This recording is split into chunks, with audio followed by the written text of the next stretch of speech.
দর্শক, কাঠফাটা রোদেও নগর ভবন ছাড়েননি ইশাকপন্থীরা।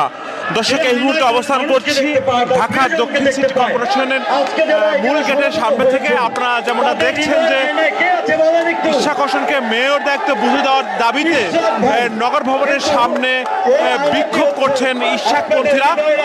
জানিয়ে রাখি যে এই ইশাকপন্থীরা নগর ভবনের সামনে অবস্থান করলে নগর ভবনের সামনে ঠিক পুরো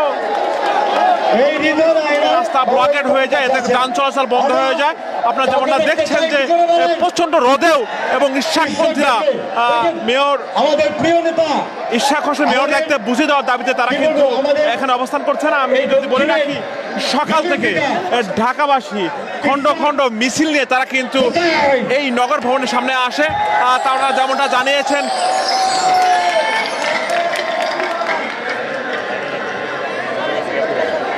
দর্শক, আপনারা যেমনটা দেখছেন যে এই প্রচণ্ড গরমে এবং ইশাকপন্থীরা তারা কিন্তু বসে রয়েছে। তারা স্লোগানে গানে গানে তারা ইশাক হোসেনকে মেয়ের দায়িত্ব বুঝে দেওয়ার দাবিতে তারা বিক্ষোভ করছেন।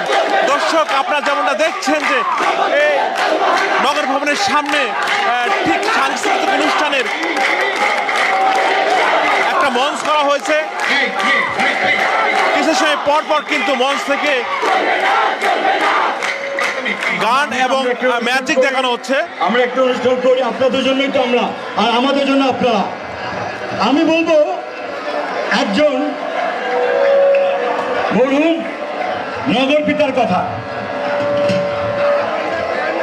দর্শক, আপনারা যেমনটা দেখছেন যে এই হচ্ছে সকাল থেকে ঢাকাবাসী মিছিল নিয়ে তারা এই নগর ভবনের সামনে অবস্থান করছেন।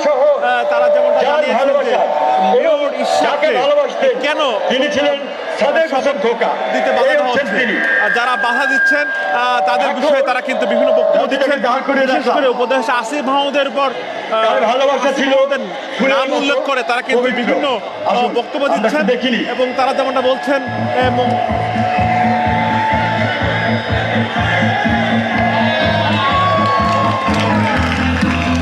এটা হলো আমাদের মরহুম নগরপিতা।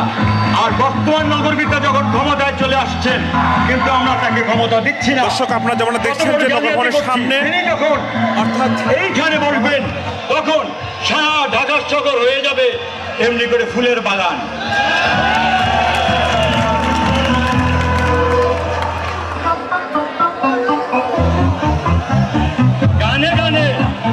গানে গানে সবাই বলেছে আমি মেজর জিয়ার কথা বলছি, তিনি